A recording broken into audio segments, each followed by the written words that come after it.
तो गाइस कैसे हैं आप सब लोग। डिवाइन डेथ स्टार के एपिसोड 05 के साथ हाजिर हो। तो लास्ट एपिसोड के एंड पे हमने देखा था कि जियोन वहां पर सभी को ग्रीट कर रहा है, वहां पर उनको बाय बोल रहा है ताकि वो यहाँ से जा सके। तो ओवरसीयर से वो पूछता है कि ओवरसीयर तुम्हारा क्या, तुम यहाँ पर से कहाँ जाओगे। तो ओवरसीयर उसे कहता है कि हमारी जोंग क्लैन की छोटी मोटी ब्रांचेज आसपास हैं, स्पेशली नैंगजैंग में, वहां पर जाऊंगा, जाकर उन लोगों की सपोर्ट करूंगा क्योंकि मैं जोंग फैमिली का हिस्सा हूं और इसके अलावा मेरी और कोई फैमिली नहीं है। तो जियोन कहता है कि हाँ ठीक है, और मैं जहाँ पर से फोर्ट्रेस में जाने के बाद भी आप लोगों को देखने के लिए आता रहूंगा, आप लोगों से मिलने के लिए आता रहूंगा। और साथ ही वो सोच रहा होता है कि ओवरसीयर अकेले भी वहां पर जाकर अपने आप को संभाल सकते हैं क्योंकि उन्होंने मार्शल आर्ट्स की ट्रेनिंग की हुई है। तो ओवरसीयर उसे कहते हैं हाँ क्यों नहीं, आपका बहुत बहुत शुक्रिया। और साथ ही हमारा जियोन जो होता है उन सभी लोगों को वहां पर दुआ देता है और कहता है कि उम्मीद करता हूं कि तुम सभी लोगों को एक लंबी जिंदगी मिले। और साथ ही वहां पर से चल पड़ता है, जबकि ओवरसीयर वहां पर सोच रहा होता है कि मैं जिंदगी में पहली बार यहाँ पर जियोन के मुंह से ये बात सुन रहा हूँ क्योंकि यंग मास्टर की लाइफ खुद यहाँ पर एक्सपैंड नहीं हो रही। इसको यहाँ पर एक शराब है कि 20 साल की उम्र में मर जाएगा, लेकिन ये हम सभी लोगों को यहाँ पर लंबी उम्र की दुआ देकर जा रहा है। हम लोग भी यहाँ पर इसे दुआ देंगे कि इसे कोई ऐसा तरीका मिल जाए जिससे ये अपनी लाइफ को इंक्रीज कर सके। तो यहीं पर से नेक्स्ट सीन यांगजैंग का दिखाया जाता है। हमारा जियोन जो होता है फाइनली उस जगह के ऊपर पहुंच जाता है। काफी दिनों के सफर के बाद वो उस एरिया में पहुंच जाता है जहां पर फोर्ट्रेस होता है। तो वहां पर एक रेस्टोरेंट के अंदर जाता है, जाकर बैठ जाता है और देख रहा होता है कि आजकल यहाँ पर कुछ ज्यादा रश है। तो जियोन कहता है फाइनली जहां पर मैं पहुंच तो आया हूं, और वहां पर लोग बैठे बातें कर रहे होते हैं। तो एक बंदा कहता है कि रूइन फोर्ट्रेस सेक्टर तो बहुत ज्यादा अमेजिंग है। सभी लोग यहाँ पर उसकी तारीफें कर रहे होते हैं और साथ ही वहां पर सोच रहे होते हैं कि जो भी यहाँ पर रूइन फोर्ट्रेस सेक्टर को ज्वाइन कर लेता है उसके लिए तो यहाँ पर कामयाबी ही कामयाबी है क्योंकि वो एक ग्रेट मास्टर बनता है। असल में रूइन फोर्ट्रेस सेक्टर जो है वो एक ऐसा सेक्टर है जो कि दूसरे जितने भी म्यूरियम के सेक्टर्स हैं उन सभी के ऊपर नजर रखता है। ये समझ लो कि वो एक पुलिस की तरह है जो कि उन सभी के ऊपर कंट्रोल रखता है। तो इसी वजह से ये सभी लोग उन्हें ज्वाइन करना चाहते हैं। तो वहीं पर बातों बातों में कोई एक लड़का कहता है कि इसी वजह से यहाँ पर इतने सारे लोग एग्जाम देने के लिए आए हैं, कल यहाँ पर एग्जाम स्टार्ट होने वाले। तो हमारे जियोन को इस बारे में बिल्कुल भी आइडिया नहीं था कि शायद कोई एग्जाम होने वाले हैं। तो इसी के साथ एक लड़का जो कि उसका पहला दोस्त बनेगा, यंग मास्टर चंग, उसके पास आता है और उसे कहता है कि लड़के क्या तुम भी यहाँ पर रूइन फोर्ट्रेस सेक्टर के एग्जाम देने के लिए आए हो। हमारा जियोन जो होता है उस लड़के की तरफ देखता है, फिर साथ उसे कहता है कि तुम यहाँ पर क्या करने के लिए आए हो। तो वो उसे कहता है कि प्लीज माफ करना, मैंने तुम्हें अपने बारे में तो बताया ही नहीं। और साथ ही उसे अपने आप को इंट्रोड्यूस करवाता है और उसे कहता है माफ करना कि मैंने तुम्हें यहाँ पर अचानक से सवाल पूछकर डरा दिया। असल में यहाँ पर बाकी के सभी लोग मुझसे ओल्डर लग रहे हैं और मुझे लगता है कि तुम मुझसे 1-2 साल छोटे हो, तो इसी वजह से मैं तुमसे बात करने के लिए आया हूँ। और ऊपर से तुम यहाँ पर अकेले बैठे हो। तुम्हारा जियोन उसे अपना इंट्रोडक्शन देता है तो वो लड़का उसी के पास ही बैठ जाता है। तो चंग उसे कहता है कि मुझे लगता है कि तुम्हारी जर्नी बहुत ज्यादा आसान रही होगी क्योंकि तुम तो यहाँ पर एक छोटे से जिंजी काउंटी से आए हो, जबकि मैं बड़ी दूर से आया हूँ। क्या तुम्हें पता है कि रास्ते में मुझे यहाँ पर ग्रीनवुड के ग्रीन बैंडिट्स के साथ फाइट करना पड़ी, फिर मुझे यहाँ पर पायरेट्स के साथ, यांगजी रिवर के पायरेट्स के साथ फाइट करना पड़ी क्योंकि वो सभी कमीने लोग यहाँ पर मुझे लूटना चाहते थे। कोई मुझे पकड़कर बेचना चाहता था, कोई मुझे गुलाम बनाना चाहता था। जबकि मैं जियोन सोच रहा था कि मेरे रास्ते में भी यहाँ पर मेरा सामना काफी सारे बैंडिट्स के साथ हुआ था, लेकिन 1-2 को मारने के बाद फिर मैं बड़े आराम से यहाँ तक पहुंच आया हूँ। तो जियोन उसे कहता है कि हाँ मुझे लगता है कि मेरा रास्ता भी काफी मुश्किल था।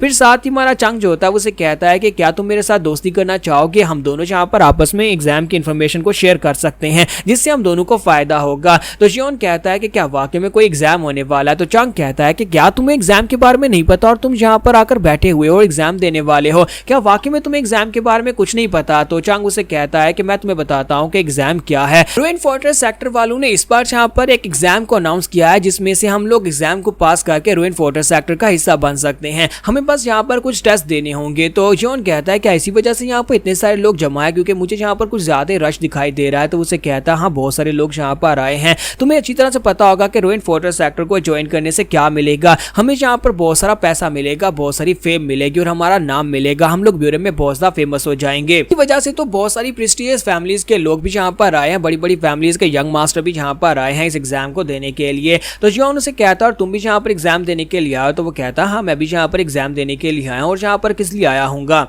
तो चंग उसे कहता है क्या तुम्हें पता है कि यहाँ पर अगर हम लोग इसमें सक्सेसफुल नहीं भी हो पाए तो कम से कम हमें एल्डर से मिलने का मौका मिलेगा। अगर हम लोग पहले 2 टेस्टों को पास कर लेते हैं तो तीसरे टेस्ट में हमें यहाँ पर इस पवेलियन के लॉर्ड से मिलने का मौका मिलता है, फोर्ट्रेस के लॉर्ड से मिलने का मौका मिलता है या फिर एल्डर से। तो उसकी वजह से सिर्फ और सिर्फ एक मुलाकात के लिए लोग यहाँ पर अपनी जिंदगी को दांव पर लगाने को तैयार है क्योंकि उससे आपको या तो यहाँ पर एनलाइटमेंट मिलती है या फिर एपिफैनी मिलती है जिसकी वजह से आप ब्रेक थ्रू कर सकते हैं। मैं तो यहाँ पर इसी मौके की तलाश में आया हूँ। तो हमारा जियोन जो होता है उसकी सारी की सारी बातें वहां पर सुन रहा था और कहता अच्छा तो ये बात है। तो चांग उसे कहता है कि यहाँ पर इस एग्जाम को पास करना बहुत ज्यादा मुश्किल है क्योंकि बहुत ही कम लोग होते हैं जो इस टेस्ट को पास कर पाते हैं। तो जियोन कहता है अच्छा तो ये बात है। तो चांग उसे कहता है कि हाँ, हजारों में से कोई एक ऐसा बच्चा होता है जो कि टैलेंटेड होता है, जो कि यहाँ पर इस टेस्ट को पास कर पाता है। क्योंकि अगर ये इतना ही आसान होता तो हर बार यहाँ पर टेस्ट में बहुत सारे लोग इस टेस्ट को पास करते और फोर्ट्रेस का हिस्सा बन जाते, लेकिन इस टेस्ट को पास करना बहुत ज्यादा मुश्किल है। तो जियोन कहता है कि अच्छा ये बात है। और इसी के साथ ही चांग उसे कहता है कि मैं यहाँ पर यही सोच रहा था कि अगर हम दोनों मिलकर यहाँ पर इस एग्जाम में जाएं तो फिर हम दोनों के लिए यहाँ पर टेस्ट को पास करना आसान हो जाएगा,